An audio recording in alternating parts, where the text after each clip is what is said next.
आप देख रहे हैं न्यूज़ 9 भारत। रखिए आपको सबसे आगे। नमस्कार, न्यूज़ 9 भारत में आपका स्वागत है। मैं हूं अमित चौहान। आज हमारे साथ है योगेश खेतवाल जी, जो क्लासिकल म्यूजिक के एक टीचर हैं और बहुत ही प्रभावशाली सिंगर भी है। आपका स्वागत है हमारे न्यूज़ 9 भारत में। धन्यवाद सर। मैं आपसे जानना चाहूँगा कि जो आपका क्लासिकल म्यूजिक है, इसमें आपकी रुचि कहाँ से आई है? बिल्कुल सर, मेरी रुचि जो शुरुआती है, मैं अपनी मम्मी से ये सीखा हूँ, क्योंकि मेरी मम्मी खुद बहुत अच्छा गाती हैं, फोक जो है बहुत अच्छा गाती हैं। तो जो पैदाइशी जो मुझे बोलते हैं कि इनबिल्ट जो म्यूज़िक मिला, मुझे अपनी मम्मी से मिला। और उसके बाद मेरी शुरुआत हुई मेरी गुरु जो सबसे पहले मैंने जिनसे सीखना शुरू किया, श्रीमती शांतिपन और रेखा मैम से मैंने अपनी तालीम ली। तो ये क्लास 9th की बात है, जब मैं 9th स्टैंडर्ड में था, तब से मैंने अपनी म्यूज़िक की शुरुआत की। उसके बाद मैं अपनी जो शिक्षा है देहरादून में मिस्टर उत्पल सामंत गुरु जी हैं, उनसे अपनी शिक्षा ली। और अभी जो रिसेंटली मैं जो तालीम ले रहा हूँ, पंडित विश्वनाथ जी से मैं अपनी तालीम ले रहा हूँ। जो आपके अभी तक अचीवमेंट है वो कौन कौन से, और सबसे पहला कौन सा अचीवमेंट मिला आपको, ये आप हमें बताइए। जी, सबसे पहला जो मेरा अचीवमेंट है वो है वॉइस ऑफ द्वाराहाट। कुमाऊँ में एक प्लेस है द्वाराहाट, तो सबसे पहला अचीवमेंट मेरा वहीं से है। और अचीवमेंट तो बहुत सारे हैं सर। उसके बाद मुझे वॉइस ऑफ उत्तराखंड मिला, वॉइस ऑफ दून मिला, उसके बाद उत्तराखंड सूरत में मिला, इंटर यूनिवर्सिटीज़ कॉम्पिटिशन, जैसे मेरा ग्रेजुएशन और पोस्ट ग्रेजुएशन HNB यूनिवर्सिटी से। तो HNB यूनिवर्सिटीज़ का भी एक अपना जो इंटर जो कॉम्पिटिशन होते हैं उसमें भी मैं फर्स्ट आया। और कॉलेज की तरफ से यूथ फेस्टिवल एक होता है, बहुत सारे जो कॉलेज हैं उनका एक फेस्टिवल होता है, उसमें भी मैं अपने कॉलेज को रिप्रेजेंट किया। कानपुर में ये फेस्टिवल होता है। जैसे आपका एक जॉनर है ये क्लासिकल म्यूजिक का, मन में कहाँ से आया कि हाँ क्लासिकल में ही जाना है? और जो हिप हॉप है, हिप हॉप म्यूजिक है, पर क्लासिकल जो एक मतलब जड़ है हिंदुस्तान की क्लासिकल, तो आपके मन में वही था कि हिंदुस्तान की धरती से जुड़े रहूं, और क्लासिकल का मन में कहाँ से आया आपका एक दिन? बिल्कुल सर, अगर मैं सबसे पहली बात करूँ कि म्यूज़िक का जो आधार है वो शास्त्रीय संगीत ही है। तो अगर कोई उसको अच्छे से तालीम लेता है, अपने गुरु से अच्छे से प्रॉपर सीखता है, तो मुझे लगता है वो शायद कभी उसको छोड़ेगा नहीं। और ये क्लासिकल म्यूज़िक जो है, जिसको हम शास्त्रीय संगीत बोलते हैं, ये आपके खुद के लिए है म्यूज़िक। जो पहले जिसको हम बोलते हैं कि संगीत से मन की जो शांति है, वो यहाँ से मन की शांति आती है।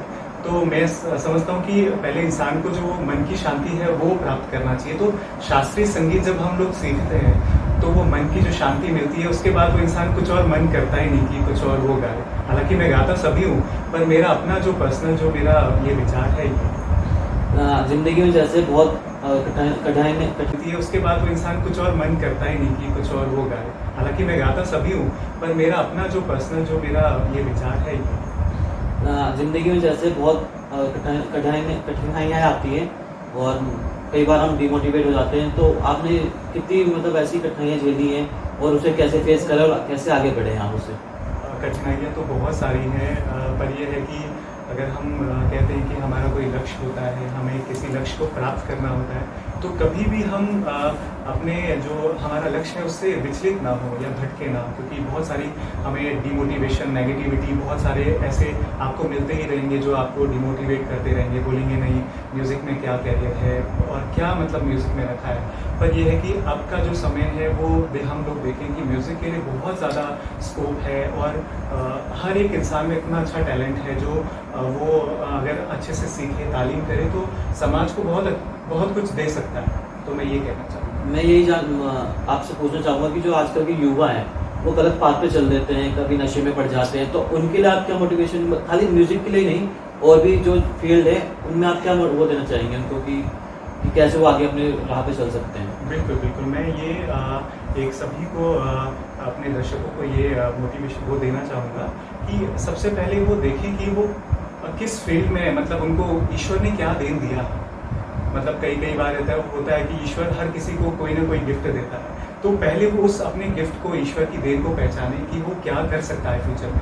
कई बार ये होता है कि माँ बाप हम किसी और फील्ड चाहते हैं, माँ बाप चाहते हैं कि वो ये ना करे, मेरा बच्चा ये बन जाए, पर ऐसा नहीं। वो खुद अपने मन के विचार से, अपनी अंतरात्मा से पूछे कि वो क्या करना चाहता है। कई बार ऐसा भी होता है कि वो कुछ और करना चाहता है, तो बच्चे आजकल क्या होता है कि वो गलत डायरेक्शन में चले जाते हैं या नशा करने लग जाते हैं, कुछ करने लग जाते हैं। तो तो मेरा यही सभी को से मैं कहना चाहूँगा कि वो जो करना चाहता है, बच्चा जो करना चाहता है उसको वो करने दें। तभी आप देखिएगा जो देश का जो भविष्य है वो एक अच्छा भविष्य हमारा बन पाएगा, भारत का भविष्य। जैसे कि आपके पिताजी जो है वो आर्मी में, आपका भाई इंटेलिजेंस ब्यूरो में है, तो कभी कभी ऐसा होता है कि आपका म्यूजिक में भी मन है पर फादर कह रहे हैं कि आर्मी में जा, तो आप कभी ऐसे डोले हैं कि हाँ आर्मी में चल जाता हूँ या फिर म्यूजिक में जाता हूँ, ऐसा कभी आया आपके मन में? बिल्कुल सर, बहुत आया मन में। शुरुआती तौर पे जब मेरे पापा मुझे आर्मी के लिए ट्रेनिंग देते थे तो मन तो उस समय होता था, क्योंकि आर्मी भी देश की सेवा है, तो बहुत मतलब कहीं जिसको हम गर्व होता है कि हम आर्मी में हमें जन्मे हैं, आर्मी से हम लोग का रिलेशन है। पर शुरुआती तो मुझे था कि मैं आर्मी में हो जाऊं, पर जैसे ही मैं गाना भी बहुत अच्छा गाता था, तो मेरे फ्रेंड लोग ने मोटिवेट किया कि मैं करेगा, तो मुझे मतलब मन से आया कि मुझे गाना करना चाहिए, तो मैं धीरे धीरे फिर गाने की लाइन में गया। आपने देखा ये थे योगेश जी, जो बहुत ही बढ़िया क्लासिकल सिंगर है, और ऐसे बच्चों को, कई बच्चों को म्यूजिक भी दे रहे हैं। हम उनसे ये भी जानेंगे कि जो बच्चों को म्यूजिक दे रहे हैं तो वो कहाँ पे देते हैं, किस प्रकार से सिखाते हैं उन्हें? बिल्कुल, मैं सर सबसे पहले तरुण संगीत विचार मंच विद्यालय है देहरादून में, सबसे पुराना म्यूजिक स्कूल है, तो वहाँ पे मैं लास्ट 10 साल से वहाँ पे बच्चों को तालीम दे रहा हूँ। और प्रोफेशनली मैं बच्चों को जैसे मैं खुद सीखता हूँ, प्रोफेशनली बच्चों को वैसे ही तालीम दे रहा हूँ। तो मैं चाहता हूँ कि हर एक बच्चा जो जिसमें टैलेंट है वो एक देश का भविष्य बन पाए, वो सुरीला एक बन पाए, ताकि वो आने समय मतलब उसको ऐसा ना लगे कि हमने जहाँ भी सीखा, अपने गुरुओं से जो भी तालीम ली वो हमें व्यर्थ हो जाए। तो मैं उनको एक ऐसा तालीम देता हूँ कि भविष्य में वो बच्चा कुछ कर पाए। और उसके बाद मेरा जो अपना खुद का जो म्यूजिक स्कूल है, रिसेंटली मैंने ओपन किया है, जिसका नाम है सप्तऋषि संगीत विद्यालय। ये मैं कोलागढ़ में मेरे निवास स्थान पे मैंने अपना इसको स्टार्ट किया है।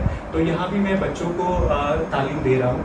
तो आने वाले में बच्चों से यही कहना चाहूँगा कि अगर वो सीखना चाहते हैं तो प्लीज़ वो मुझे कांटेक्ट कर सकते हैं। मैं आपसे एक और चीज़ जानना चाहूँगा कि आपकी जो फ्यूचर प्लानिंग है वो क्या है?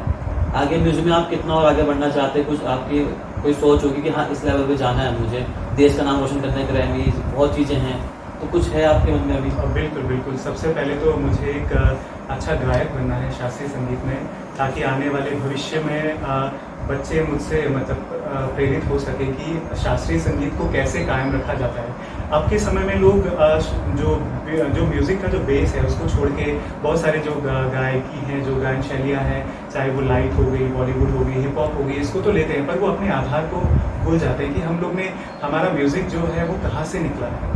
तो वो म्यूज़िक का जो शुरुआती है, मैं यही कहना चाहूँगा कि वो अपने म्यूज़िक को, जो बेसिक म्यूज़िक को वो कायम रखें, और यही मैं सबको संदेश देना चाहूँगा। न्यूज़ 9 भारत से जुड़ने के लिए आपका बहुत बहुत धन्यवाद। धन्यवाद सर, मैं न्यूज़ 9 भारत का धन्यवाद करना चाहूँगा, जिन्होंने इतना अपना कीमती समय देके मुझे आज यहाँ पे इनवाइट किया। मैं धन्यवाद करना चाहूँगा। आपने देखा ये थे योगेश जी, जो क्लासिकल म्यूजिक को बहुत बढ़ावा दे रहे हैं और बच्चों को सिखा रहे हैं, और जो क्लासिकल म्यूजिक है उसकी रूह पकड़ के चल रहे हैं। आजकल जहाँ बच्चे हिप हॉप, क्लासिकल म्यूजिक को छोड़ के हिप हॉप बहुत से देख सकते हैं आप, बॉलीवुड में जा रहे हैं, रैप गा रहे हैं, तो उस चीज़ से अलग होके भारत की जो सभ्यता है उसे लेके चल रहे हैं। न्यूज़ 9 फिलहाल के लिए इतना ही। न्यूज़ 9 भारत से जुड़ने के लिए आपका बहुत बहुत धन्यवाद।